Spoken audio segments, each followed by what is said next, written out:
Regular size করে কেটে নিয়েছি কতগুলো চিকেন। এগুলো হচ্ছে একদম ফার্মের চিকেন, মানে যেটাকে আমরা ব্রয়লারের মুরগি বলি।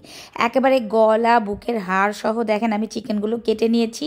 বেশিরভাগ সময় আমি ব্রয়লারের মুরগি কিনে রাখি, সেটার কারণ হচ্ছে বুকের মাংস লাগে। এই বুকের মাংসতে বিভিন্ন ধরনের আমি নুডলস রান্না করে থাকি, পিঠা বানিয়ে থাকি, আর বাদ বাকি যেই অংশ থাকে আমি এভাবে কিন্তু একদম রেগুলার সাইজ করে কেটে ফ্রাই করে নিই। কোনো অংশই আমি ফেলে দিই না, একেবারে সব অংশ নিয়ে নিই। আর আমি যেইভাবে ফ্রাই করি এটা কিন্তু একদম ফ্রাইড রাইসেও খাওয়া যাবে, আবার একদম আমরা যে ভাত খাই সেই গরম ভাতেও কিন্তু এই চিকেন ফ্রাই খেতে অনেক বেশি মজা লাগে। তো যেইভাবে আমি চিকেন ফ্রাই করে রেসিপিটি দিয়ে দিচ্ছি, আশা করি ভালো লাগবে। প্রথমে দিয়ে দিলাম এই যে দেখতে পাচ্ছেন এখানে ফিশ সস। চিকেন ফ্রাইয়ের অন্যতম গুরুত্বপূর্ণ সস হচ্ছে এটি দিলে কিন্তু চিকেন ফ্রাইয়ের স্বাদটা অনেক গুণে বেড়ে যায়। তারপর আমি দিব হচ্ছে একটা বারবিকিউ সস। এক সসে মানে হচ্ছে 3-4 রকমের উপাদান থাকে, আর চিকেনের মধ্যে একটু বারবিকিউ ফ্লেভার চলে আসবে, যেটা কিনা হচ্ছে সবাই পছন্দ করে। তো বারবিকিউ সস দিয়ে দিয়েছি। তারপরে দিয়ে দিব হচ্ছে একদম রুচির টমেটো সস। এই টমেটো সসটা লেখা আছে ঝাল টমেটো সস, আসলে কিন্তু ওরকম ঝাল না, নর্মাল টমেটো সসের মতোই। তো সেই কারণে সেটা দিয়ে দিয়েছি। তারপরে দিয়ে দিলাম হচ্ছে গোলমরিচের গুঁড়া। আমি মোটামুটি ঝাল করব যেহেতু এটা ভাত দিয়ে খাওয়া হবে। তারপরে দিয়ে দিলাম হচ্ছে এখানে একটু পাপরিকা পাউডার। পাপরিকা পাউডারটা দিলে কি হয় জানেন? পাপরিকা পাউডারটা দিলে কিন্তু একটা দারুণ ফ্লেভার আসে।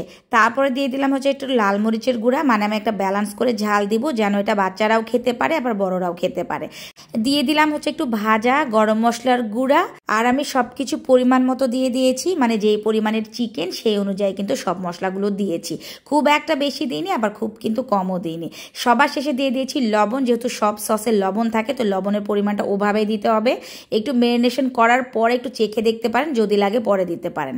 দিয়ে দিলাম 1 চা চামচের মতো ভিনেগার। তারপরে দিয়ে দিলাম হচ্ছে 1 চা চামচের মতো আদা বাটা আর রসুন বাটা। বাস মোটামুটি সব মশলা দেওয়া হয়ে গেছে। এখন দিয়ে দেবো একটা ডিম ভেঙে, একদম ফার্মেরই একটা ডিম দিয়ে দিয়েছি। ডিমটা যেহেতু বড় সাইজের সেই কারণে একটাই দিলাম, যদি দেশি মুরগির ডিম দিতাম তাহলে কিন্তু এখানে 2টা ডিম দিয়ে দিতাম। ব্যাস সবকিছু মোটামুটি দিয়েছি। এখন এই মশলাগুলো আগে একটু ম্যারিনেট করে নেব। এখানে হাত দিয়ে ম্যারিনেট করলে খুব ভালো হয়, তো আমি আবার হাতটা খুব কম ইউজ করি, কারণ আমার হাতে প্রচুর অ্যালার্জি উঠে যায়। আমি হচ্ছে কোনো কিছু এত বেশি মাখামাখি করতে পারি না। তো একেবারে ছোট চামচ নিয়েছি, ছোট চামচ নিয়ে ইচ্ছা মতো ম্যারিনেট করে নিলাম। তারপরে সবার শেষে দিয়ে দেবো হচ্ছে কর্নফ্লাওয়ার। কর্নফ্লাওয়ারের পরিবর্তে কিন্তু চাইলে চালের গুঁড়া অথবা ময়দা ব্যবহার করা যায়। আমি কর্নফ্লাওয়ারটাই বেশিরভাগ ব্যবহার করি, কারণ কর্নফ্লাওয়ারে কিন্তু উপরের কোটটা একদম পাতলা থাকবে, একটু ক্রিস্পিও থাকবে, আবার ভিতরে কিন্তু মাংসটা একদম জুসি ভাব থাকবে। তো যাই হোক, খুব সুন্দর করে দেখেন ম্যারিনেট করে নিয়েছি। আর এই ম্যারিনেট করে আমি একদম বক্সে রেখে দিলাম একটা। এটা আমি ডিপ ফ্রিজে রেখে দিব।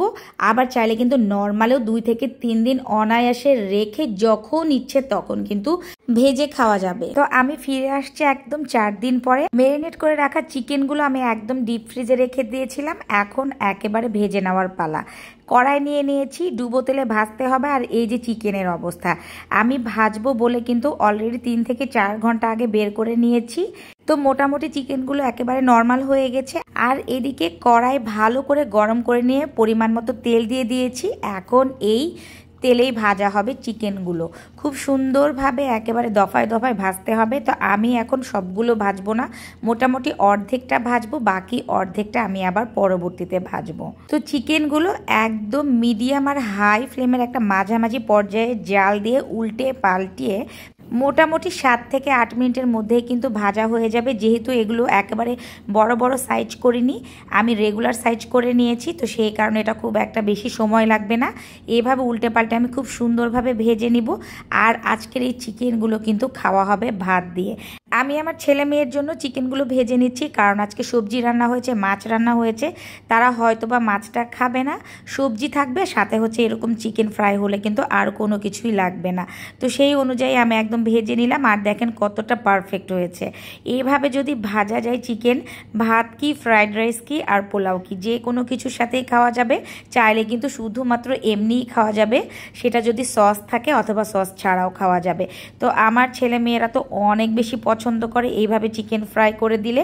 আর একদিন একটু বেশি করে এভাবে ম্যারিনেট করে রেখে দিলে কিন্তু একেবারে 4-5 দিন অনায়াসে যখন তখন ভাজা যাবে।